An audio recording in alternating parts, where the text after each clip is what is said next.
this is the new episode of Russian Ark. My name is Andrey Afanasyev. And my name is Anzhelika. We are joined by Marcus Godwin and Baptiste Quétier. Welcome, dear friends. Thank you. Thank you very much. Nice to Well, be here. yeah, gentlemen, what a beautiful place to meet with a Frenchman and Englishman together discussing the joint future of Christian civilization. What brings you here to Moscow? We've been invited by Anzhelika to take participation in this show after we met and did together a previous interview in Moscow relating to my participation to the pilgrimage in Vyatka. Could you tell us more about this pilgrimage? Yes, of course. So it has been a unique experience in my life, which enabled me to see and feel what means the true and deep Russia. Talking about the people, talking about the culture, talking about the faith, talking about the spirit, talking about the divine energy, which definitely transformed me.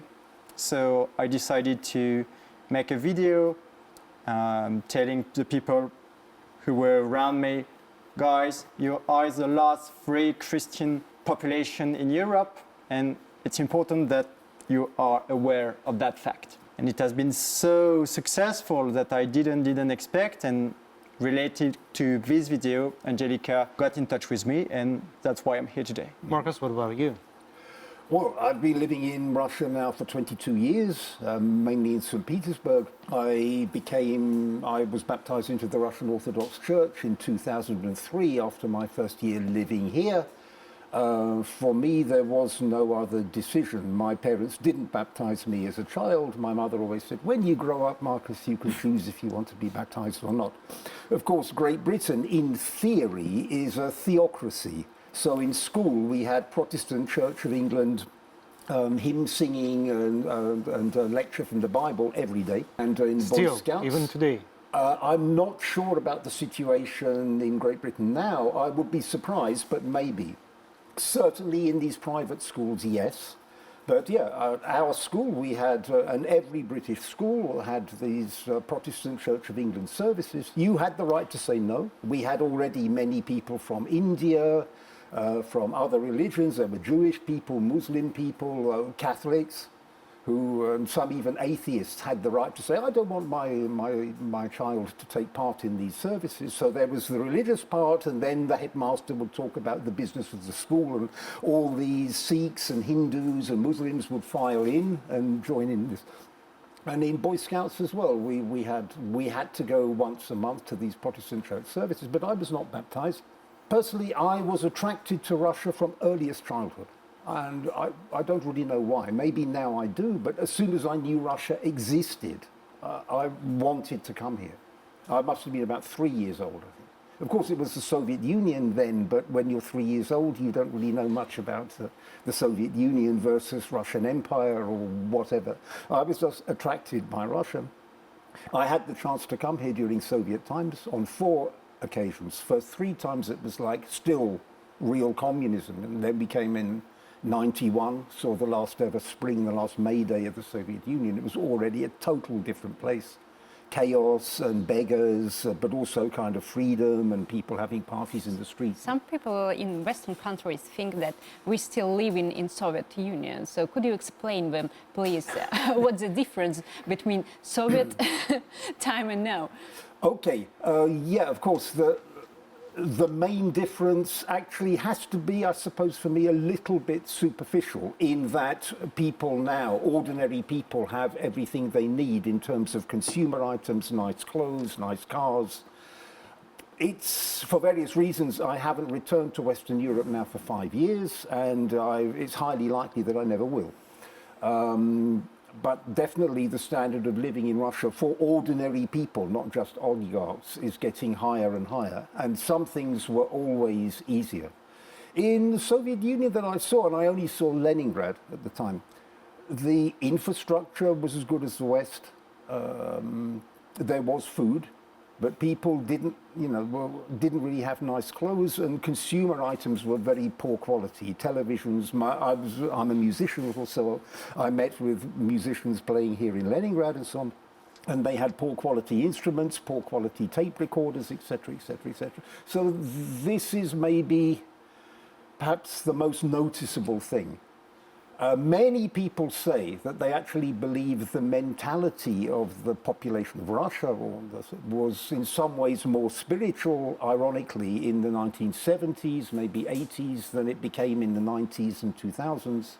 This is a deep discussion with many, many facets, and there's a lot of things to say about this. For sure, modern Russia today has many, many things going for it, but I don't see a new Andrei Tarkovsky or a new Shostakovich. So maybe there is something to this. Well, you're touching the cultural part of our life that is still too westernized. Probably Tarkovsky, the new Tarkovsky, will come when eventually our allies and people in charge of culture will understand that we don't need to copy everything from the West and think of ourselves, because Tarkovsky copied nothing. He built a new thing. Exactly. By the way, I'm sorry. By the way, you guys came here from St. Petersburg, came to Moscow from St. Petersburg to participate in our show, but also to attend the premiere of my colleague, Andrey Afanasyev. Could you tell us, please, about your documentary? Yes, we filmed a massive documentary about the Mausoleum of Lenin. It is, well, one of the main sites since Soviet times, but it's also a very important symbol of what was happening in our country in 20th century. And not so many people actually analyzed it from the point of view of spirit, culture, architecture, and everything else. Since my childhood, I was born in Moscow, and since my childhood I was always thinking, why do we have this kind of building in the Red Square? Because it looks like it's from other planet. The Kremlin Wall, the St. Basil Cathedral, GUM, historical museum, everything looks like, from one family. And here we have this block, very brutal, aggressive, dark, I would say hellish. And I was always thinking that, it doesn't belong here, it belongs somewhere else. And when we started analyzing, when we started reading about the architecture of Mesopotamia, about the pyramids in Egypt and everything else, well, we got a lot of material that eventually grew to this documentary. We managed to travel to Iraq. Yes, so we filmed this very zikkurat of Etemeni Guru in Ur, place of birth of Abraham, Saint Prophet Abraham, father of all believers. And you would be able also to see this premiere. And I would like to ask you, British people, French people, Russians, we all experienced revolution. Revolution against Christian ruler, against traditional way of life, as we say today, traditional values. And this revolution changed a lot or everything in our lives, but not the spiritual part. What do you think about this coincidence, or is it just some kind of a huge project against all of our people, Baptiste? I would say that first, there is many point of comparison between the French and the Soviet revolutions. If we are talking very especially about the Mausoleum of Lenin, we could make a parallel with the sarcophage of Napoleon. Absolutely. In Hôtel des Invalides. Well, actually, what it is exactly, it's a reminiscence of this heretic past of our history. You said very, very precisely that it seemed to come from another planet. Well, actually, I totally agree. For me, it comes from hell. And actually, in the year of your revolution, 1917, there were an apparition of the Holy Holy Mary, in Portugal, Notre Dame de Fatima, that actually announced that now the red star will rise in Russia, but that will be a necessity for its revival. So actually, this very representative of the red star, Lenin, yes, it's definitely a representative of Satan on earth. And actually, I had the opportunity to visit once the Mausoleum. Well, I'm someone that take particular attention on vibration. When I go to a church or when I go to a saint place, I take a, through pray. Through praying, I try to feel the vibration, and the vibration was very, very bad in this mausoleum. You come in, it's very dark, it's red, this flames. It has flames on the walls. It has flames on the wall. Well, actually, it seems to belong to another time. It seems to belong definitely to another planet. It seems to belong to another civilization, which has nothing to do with our Christian civilization. It can be Catholic, it can be Orthodox. It has nothing to do with our traditional values. And since I'm French, I can tell about that. You just mentioned very interesting point about some research that you've done in Iraq, in Mesopotamia. Well, during the French Revolution, we appeared a new symbol of Marianne, what this kind of allegory with the red hat, yes. And actually, this red hat, after some historical research, come exactly from that region of the Middle East, of Mesopotamia. It's an ancient cloth of the size, the population of size, les Scythes. What? So actually, as I said, many point of parallel. And who was wearing them in France? The revolutionists. Well, actually, this hat, this red hat, is exactly one of the main symbols of the French revolutions. Do you know that the tomb of Napoleon and Lenin's mausoleum are built of the same material? No. They are. We have this Which in material? our film. It is a special stone from Karelia. Karelia is a region near St. Petersburg, Shokshinsky area, and it is called the raspberry quartzite, malinowy quartzite in Russian. And it was used for decoration of Isakivsky Cathedral, Kazansky Cathedral, and also the postament of the monument of Nicholas I near Isakivsky Cathedral. Yes. It is considered the imperial stone, the red imperial stone of the color of the clothes of an emperor. So in France, when they were building the tomb of Napoleon, they ordered this very stone from Imperial Russia. And then, in the Soviet times, Bolsheviks also built mausoleum and used this stone as this main material. Just Not one a more coincidence. one more coincidence. Yes, Marcus. What about you? What do you see in these revolutionary steps in Europe? Because revolution in Britain was one of the first in Europe, and Russian Revolution was the last one. Russian Revolution against the Russian Orthodox monarchy was the last coup against the authentically Christian ruler. For sure. Yeah. Well, what can I say?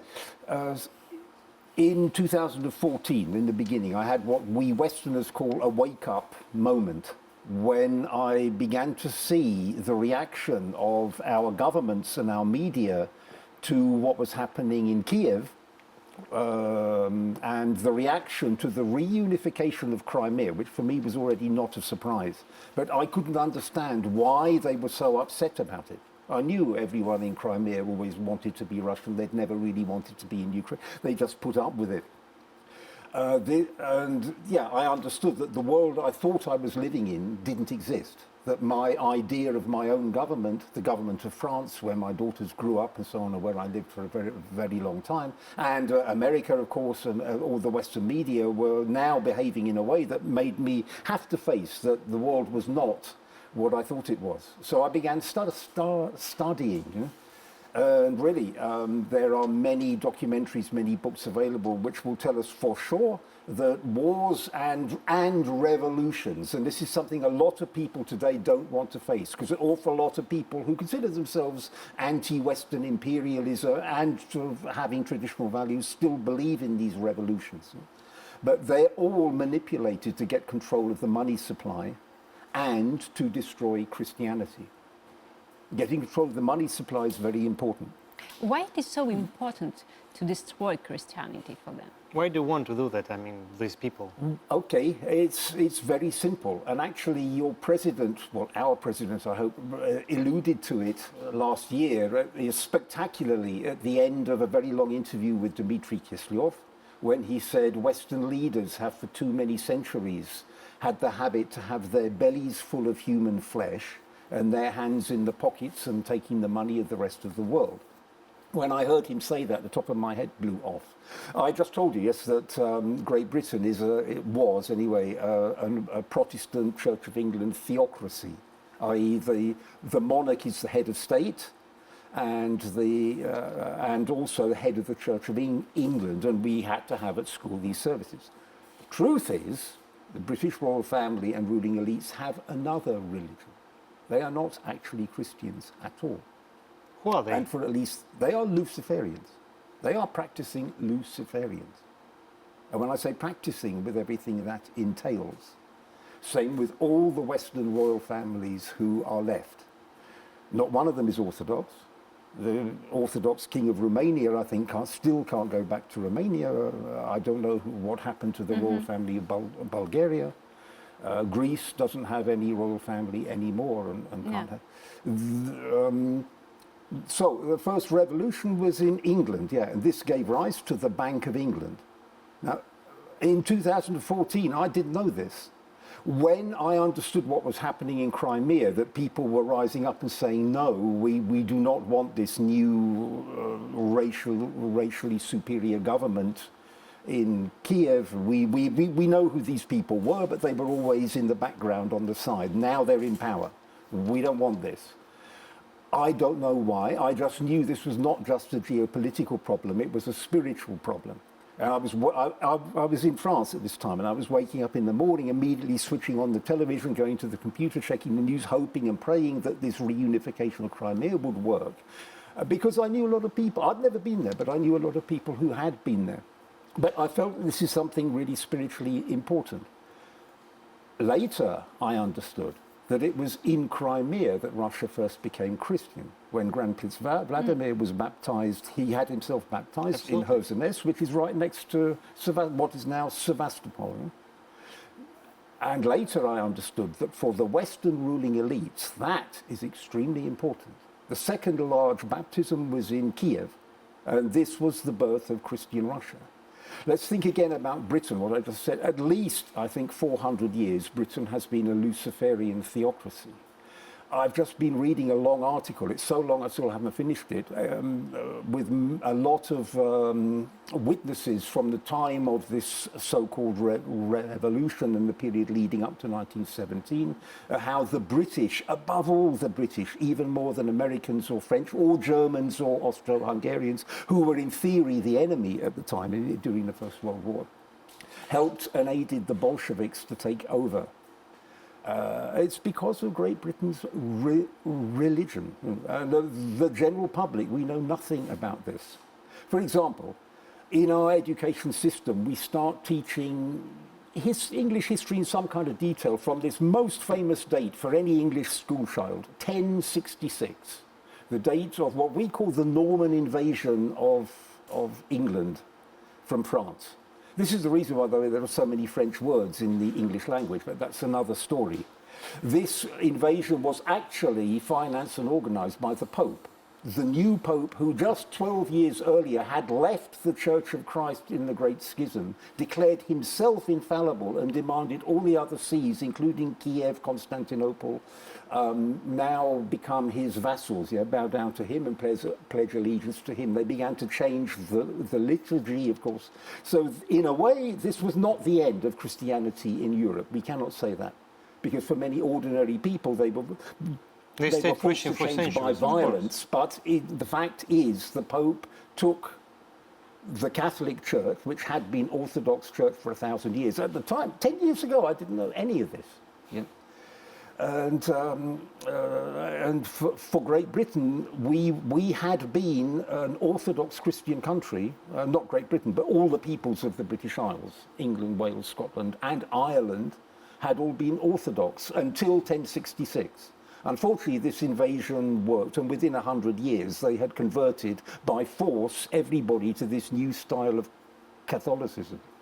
Then came, of course, Henry VIII, who had his famous bust-up with the Pope because he wanted to get rid of his Spanish wife and marry a young English girl. The Pope said, no, you can't do that. At this point, the remaining Christianity in Britain was burnt out again. Monasteries were all destroyed. And Henry VIII declared himself the head of the Church of England. Then came Oliver Cromwell with this revolution. This is really what we're talking about here. And this gave birth to the Bank of England, which most people in Great Britain to this day believe is a bank controlled by their government for their good. No, it's not. It's controlled by entirely private individuals.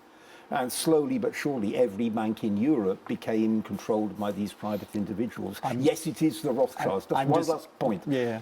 And of course, there were two major powers in the world at the outbreak of, just before the First World War, whose bank had not come under control of these private central bankers who controlled the money supply for their own purposes. One was, drum roll please, the Russian Empire. The other was the United States of America, which since its incision had gone 9 times between having the bank controlled by the government and the bank controlled by private central bankers. The 9th time was 75 years since Abraham Lincoln to 1913. And in 1913, they sneaked into existence the Federal Reserve. In 1917, they got control of the first bank of the Soviet Union.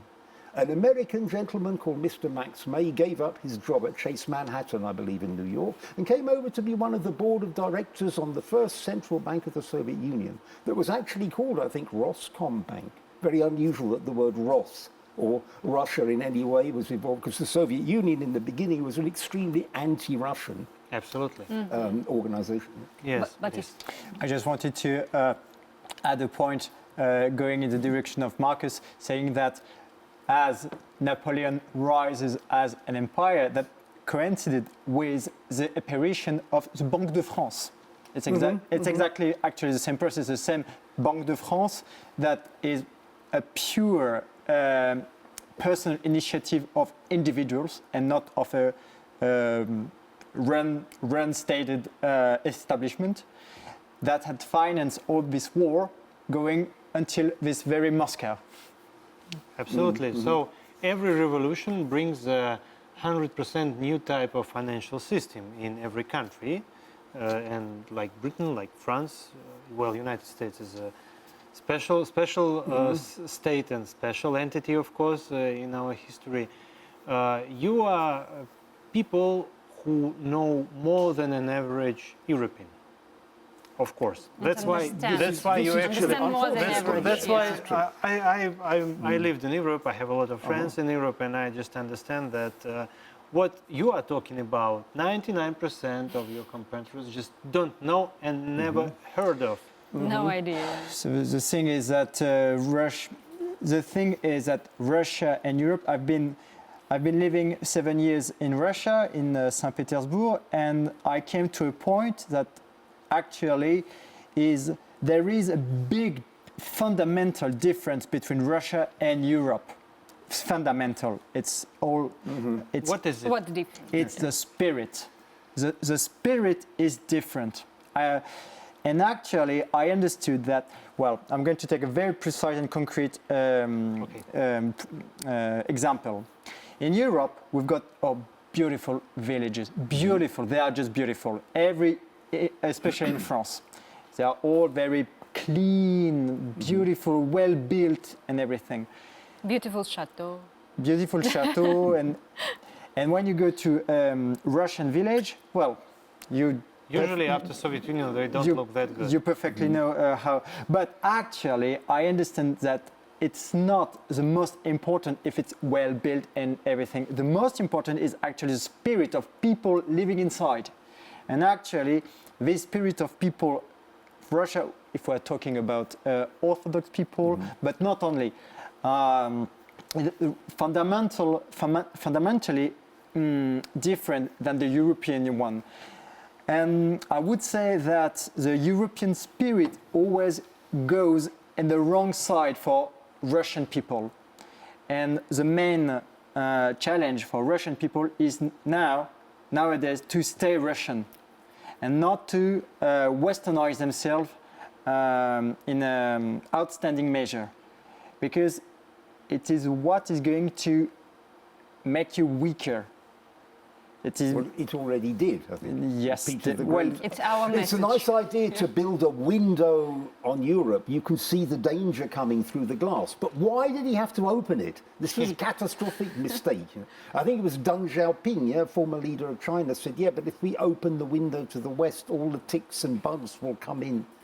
That's right. That was happened to us. But I mean, in case of China, it's a different culture, tradition, and civilization. And we Russians always looked at Europe as not brothers, but at least cousins, because we are of the same Indo-European origin. We are Christians, so. But China never tried to invade you. That's true. That's true. And Europe is trying to do this every century. Every century. At least.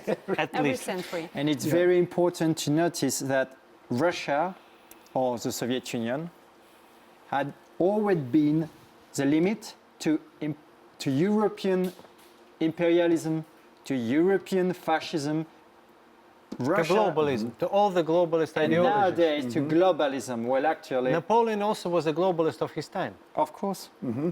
And Adolf Hitler. So was as well. Hitler. That's true. Yeah. So Russian is really the limit. But definitely it is a limit as long as there is still Vladimir Vladimirovich as a president, and as long as there will be this generation of Sovietic politicians that had been formed during the Cold War. And the big question for Russia is now what is going to be next. When a new generation will appear, I know that your president said, well, the political power will be in hands of the soldiers, the people, the politicians that supported the special operation that is now going on.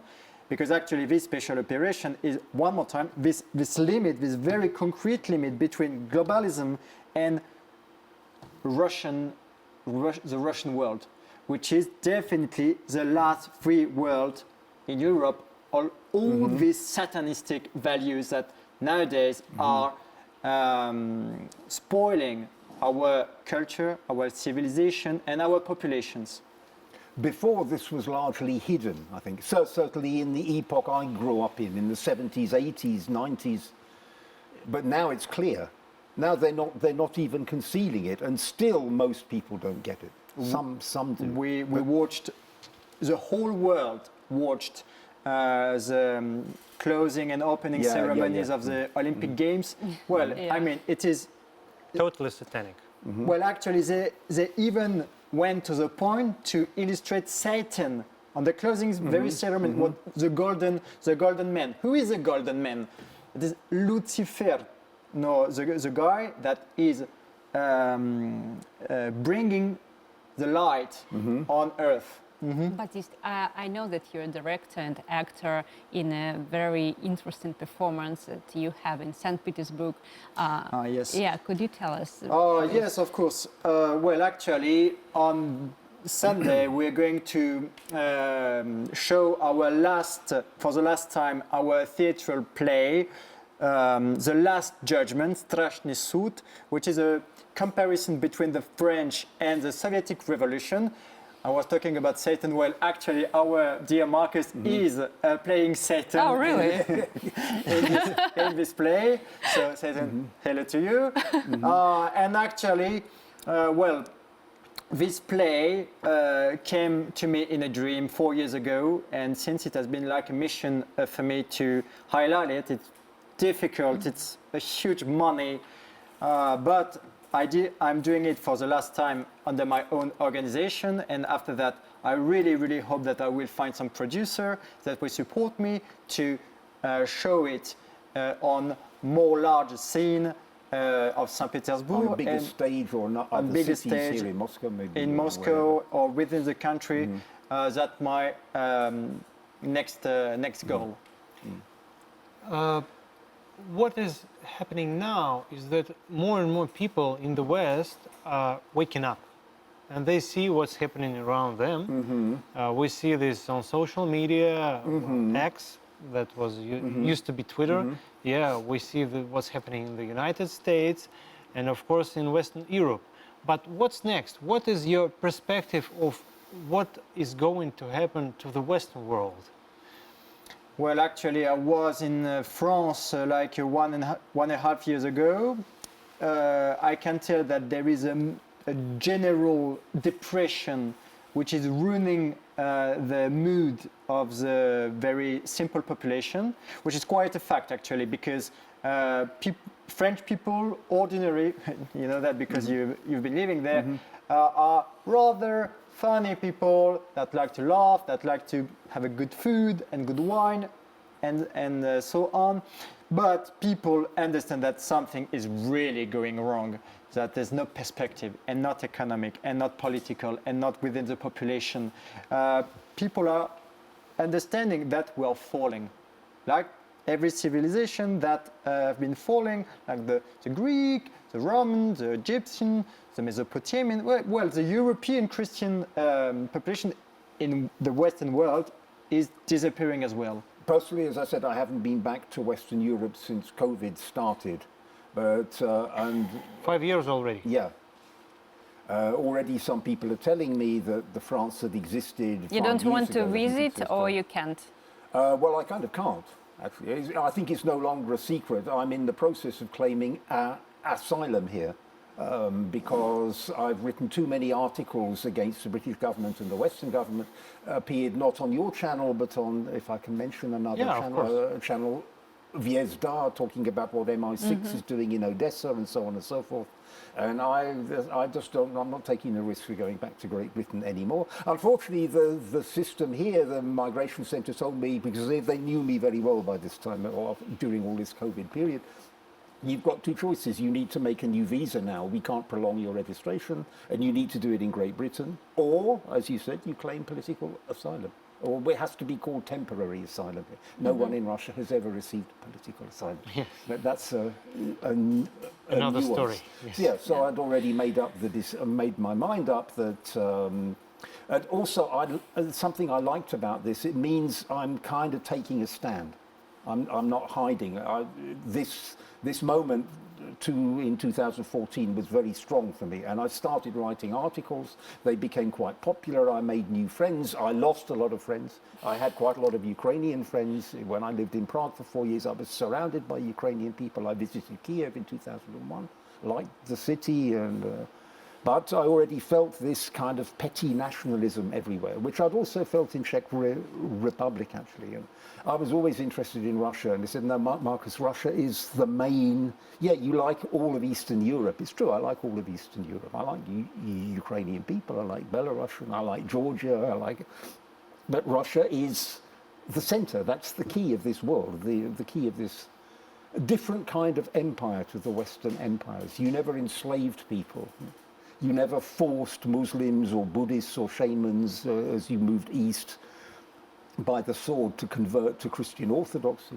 It didn't happen. There have been some problems in the Christian hierarchy in Russian history, but nothing, just nothing compared to what the West has done in the Americas, in Africa, in India. So so on and so forth. A lot of experts are now discussing the possible big conflict between the West and Russia. Some say 2028, some say 2030, some say we already have it in Ukraine. What is your position, and what do you see this, not from geopolitical, but more from a spiritual, cultural, this in-depth point of view? I totally see this as a spiritual battle, a battle between God and the devil, a battle between truth and falsehood. It's as simple as that. Before, for example, when I grew up, my country was almost in civil war in the 1980s because of a massive struggle between the right and the left. But the right and the left were created by the manipulators. So it's a fake argument. Both sides belong to the people who are creating the revolution. Yeah. Yes. And actually, you've been, well, Russia has been blessed by God sending such a man like Vladimir Putin at the head of his country. I mean, at the very first second of the 2000 year, this guy is coming and is going to run for 30 years. And actually, you are very, very lucky to have the man of the century at the head of your country, because so far I agree. Because the whole Western country, well, people like me, it means traditionalist people, conservative people, they are all wanting to have such a political leader in their own country like Vladimir Putin. That's true. A lot of Westerners always tell me that we want Putin to be our president, not yours. And I said, no, we're jealous. you need to you born your own. Yes. As a president. Yes. Well, our show is called Russian Ark. And the idea of the show is that Russia is designed by God as the Ark of salvation. We have so many people and territory to welcome everyone who is ready to fight for mankind. And there are so many families from Western world, from America, from Europe, who want to move to Russia and see Russia as a future for their children and the only country that they could have a really great future. So what do you think? Russia now is the last territory where you can be free if you got traditional values. It's the last country where there's no gay pride, where there's no propaganda of LGBT, where there are traditional values. So actually, I would like to say to the Russian people, my dear Russian people, believe in the Christ, believe in your president, go back to your Orthodox churches, and go back to your roots. Do not westernize yourself. Please. Really, it's a matter of life and death. You have to remain Russian. Otherwise, you will disappear. So, bravo, Marcus. Yeah, it's really for us Westerners who have converted, we see that there is still, even today, but some years ago it was much worse. West worship is maybe Russia's biggest problem. Precisely why it exists, I don't know. Dostoevsky wrote about today's liberals perfectly in the book the Devils, or sometimes The Possessed is translated as Biesi. And for some reason there are I don't know why Russian people worship the West like this. It's very hard to understand. And it's never. There are other great civilizations in the world. You know, if you want to be interested in India, be interested in China, be interested in in Africa. They had great civilizations and education systems before the white man went. The Western European white man went there. You know, but no. For Russia, West worship has been very dangerous. And even the government is susceptible to it. And Putin himself said our greatest mistake was we trusted the West. And I remember having this discussion one time I was in Moscow with people connected with the Duran and so on. And all of us Westerners understood that the Russian government still thinks it can negotiate something with people whose secret aim is to destroy Russia as the center of world Christianity. That's what Russia is. It is the center of world Christianity. I'm afraid the Vatican is not the center of world Christianity. Neither is the King of England or the King of Holland or their churches. It really is that simple. And you cannot negotiate with the devil. You can. Yeah. You have to be firm with him, like Jesus on the top of the Yes. at the top of the hill, when the devil is trying to tempting him. Jesus don't say, but he didn't say. Well, No, maybe he say this, maybe maybe if you do this, I'll no. do He that, said and, just go away of me. Yeah. I'm belonging to God and not to you. And actually, it's only one way to speak with Satan is telling him front ahead, go away from me. I don't belong to you. Wonderful words. Thank you, gentlemen, Thank for you. this Thank you. wonderful Such an interesting conversation. Thank you for inviting Yes. We us. enjoyed. Well, we will see you soon in the new episode of Russian Ark. Take care, and don't forget we are still welcoming people on Russian Ark here in our country.